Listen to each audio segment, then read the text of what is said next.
The Fibber McGee and Molly Show.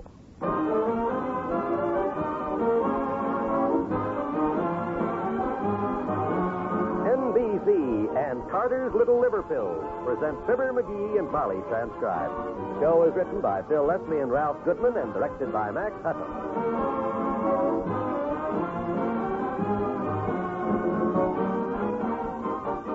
We'll join Fibber and Molly in just a moment. This is Esther Williams. You know, the first time I tried to swim, I was really frightened, but that was to be expected. Many things do frighten us until we learn about them. And then knowledge helps us turn fear into positive action. That's true about many things, and it's particularly true about cancer. Without mercy, cancer strikes by 1960 women and children everywhere. But something can be done, and all of us can help. We must be certain the American Cancer Society continues its programs of research, education, and service. This priceless work has already saved thousands of American lives, and it can save countless more if we do our part. So, please, give generously now to your unit of the American Cancer Society. Mail your contribution to Cancer, care of your local post office. That's Cancer, care of your local post office.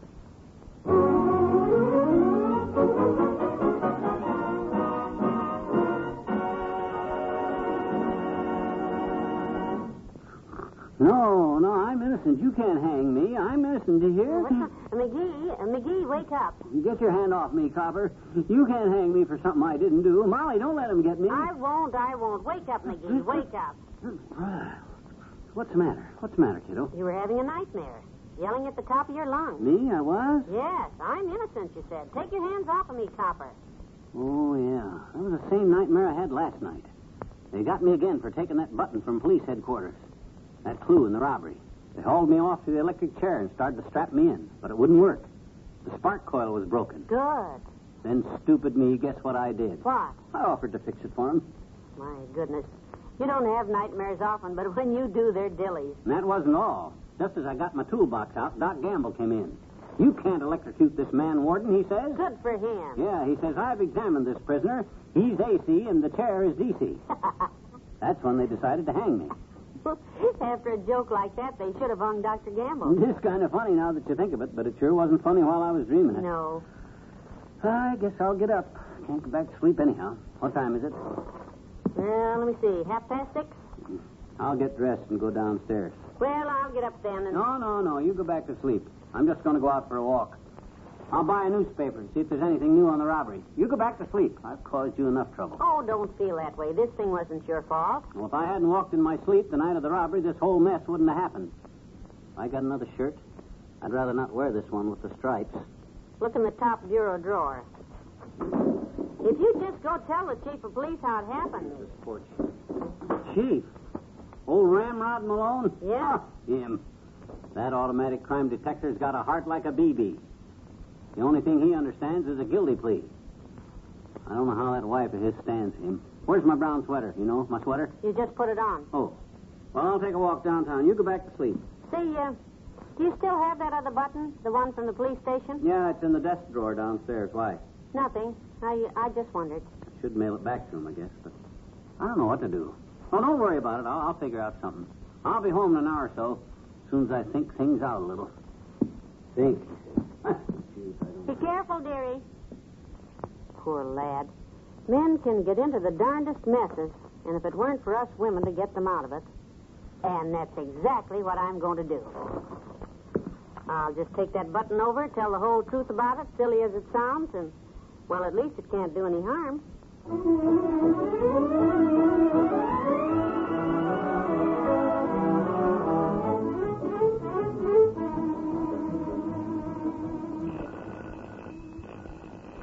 Hope I look all right.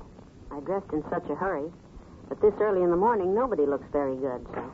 Yes? Oh, Mrs. McGee, what a pleasant surprise. Hello, Mrs. Malone. May I come in?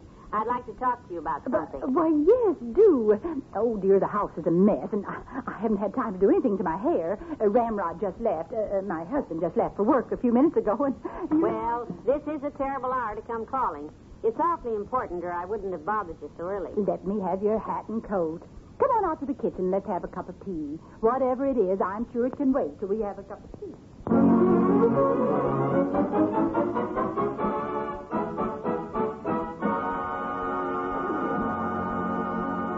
Back to Wistful Vista in a minute.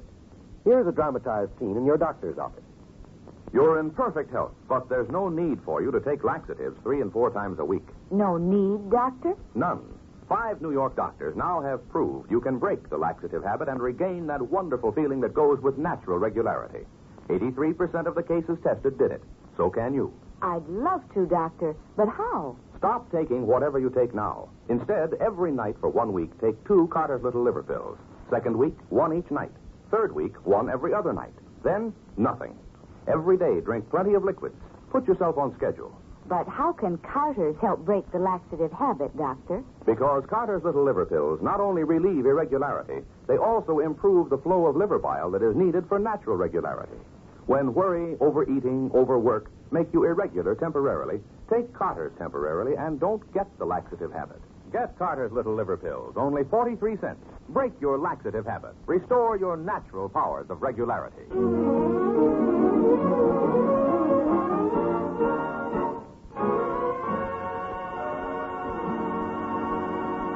There we are. There's nothing like a cup of tea. Cream or lemon, my dear? Lemon will be fine, thanks. Oh, I was hoping you'd say that. I'm all out of cream. Actually, I'd have had to give you milk, and if you're an old tea drinker like I am, you'd never speak to me again. Here's the sugar. Thank you. You know, I never did tell you how much I enjoyed your women's club luncheon last month, Mrs. McGee. Oh, we had so much fun. I've been meaning to phone you, but... Oh, you didn't need to at all. Oh, and say the election of officers comes up next month, you know, at Mrs. Spradley's house. Yes, and I'll be there. But not to vote for Mrs. Spradley. She's a little too hoity-toity for me. That's exactly the word. Honestly, when she gets up in a meeting and says, "My dear fellow club members." Oh, dear. Now, I know you didn't come over here at 7:30 in the morning to talk about Mrs. Spradley. No, I've got a problem, a dandy. First of all, please don't ever let my husband know I was over here. Of course not. Go ahead. Well, you're just the only person I could come to, Mrs. Malone, because you're married to the chief of police. Goodness, you didn't make a U-turn and back into Kramer's drugstore like you did last year. No, and I wasn't the one who did that. That was my husband. Oh, I remember. So that's what it is. Mr. McGee's in some kind of trouble. Honestly, Mrs. Malone, it isn't his fault. I don't know how these things happen, but, well, you see, it all started last week when McGee ate that plum butter and rhubarb sandwich. That what? Plum butter and rhubarb. He used to eat it as a child. Oh, my. And every time he eats the stuff, he walks in his sleep. And that's when this whole mess started. McGee walked in his sleep that night. He walks in his sleep? Yes. You mean Mr. McGee does that, too? Two? You don't mean Ramrod. I mean Chief Malone. All the time. Only with him, it's peanut butter and pickle lily. Heavenly days. I always know when he's had one of those sandwiches. Just before he turns out the light, he says, "Millie, help me handcuff my foot to the bed." Why eat the stuff, I say? "I like it," he says. Oh, he's so stubborn. But go on, dear. I didn't mean to interrupt. What happened the night Mr. McGee walked in his sleep? Well, that same night there was a robbery in the neighborhood, and McGee was afraid he might have done it. Now the police department has mailed McGee's button to the crime lab in Chicago to have it analyzed. Oh, that button. You think that thing's caused you trouble? What do you mean? That's all I've heard around here since this case started. Button, button, who's got the button? Really? I tell you, it's driving Ramrod crazy, and me, too. What happened to that button? He keeps yelping. I don't understand. Didn't the police put the button in an envelope last Friday? They did. Sure they did. Then the chief of police, Mr. Ramrod Malone, sealed the envelope, addressed it to the Chicago Crime Laboratory, and forgot where he put it. You mean he didn't mail the letter? Mail it? He can't even find it. No. Oh, this happens all the time. My big crime solver can't find his own hat in the morning. Oh, I wish I had a nickel for every time I've run out to the garage after him to hand him his revolver. Honestly, I haven't a panic. Oh, and to think all this time, poor McGee and I were so worried about that overcoat button. I turned this house upside down, and I can't find that darned envelope. I've looked everywhere except... Wait a minute. Oh, for goodness sake, here it is. Well, that isn't the... Where was it? In his extra holster, his Sunday holster. I just remembered he's always hiding things in there. That's where he keeps his winnings when he plays poker with the boys. Did you bring that other button with you, the one Mr. McGee took from headquarters? Yes, I have it right here. You just dump it out on the table there while I turn the fire up on that tea kettle again. Tea kettle? What? Oh, you learn a lot about crime when you've been married to a policeman as long as I have, honey. We'll steam this envelope open, put the right button in it, seal it up again, and you can take Mr. McGee's button home to him. Oh, bless your heart. I can't tell you how much I think. Oh, my goodness. If the wrong button got to the crime lab, it'd be just as embarrassing to Ramrod as it would to Mr. McGee. So you see, I'm looking after my little schnook, too.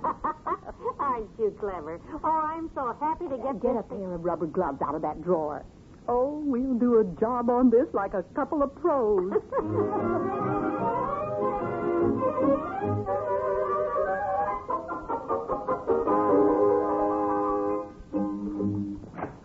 McGee, I'm home, and look what I've got. Gee whiz, kiddo, where you been? I've been back over an hour. Oh, I've got some wonderful news for you. It's right here in Me too. That's why I hurried back. Have you seen the morning paper? The morning paper. It's right here on the front page. The McDonald burglary is solved. There wasn't any. There what? Mrs. McDonald phoned the cops this morning. She never had those jewels in that jewel box in the first place. She keeps them under the rug. It was old man McDonald who started the fuss. If she hadn't been out of town when he found her coat button on the floor and thought of what's the matter, kiddo? Oh, nothing. Not a thing.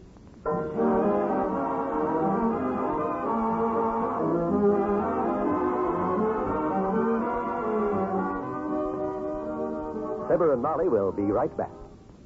This is Eddie Cantor. And if I may, I'd like to take a moment here to remind you about my weekly show business show. Every Thursday evening on most of the same NBC radio stations, I open my memory book and take a look into the world of show people. Not only do I talk about the great and wonderful old-timers in show business, I also tell you the intimate stories that surround the stars of today. And you'll hear some of their famous recordings, too.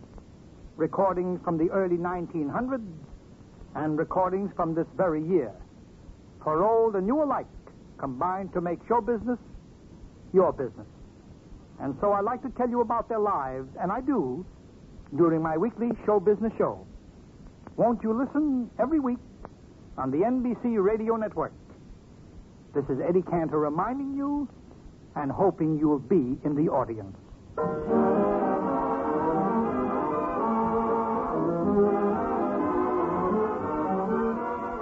Boy, oh boy, am I glad to feel free again. I'm glad this mess is all over. Oh, so am I.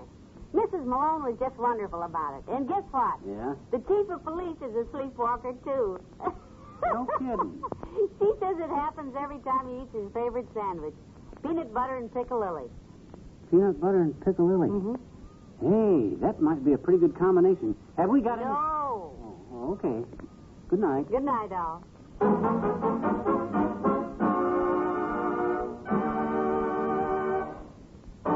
NBC and Carter's Little Liver Pills have brought you the Fibber McGee and Molly program transcribed with Elvia Allman as Mrs. Malone. This is John Wald inviting you to be with us again tomorrow night for another visit with your friends Fibber McGee and Molly.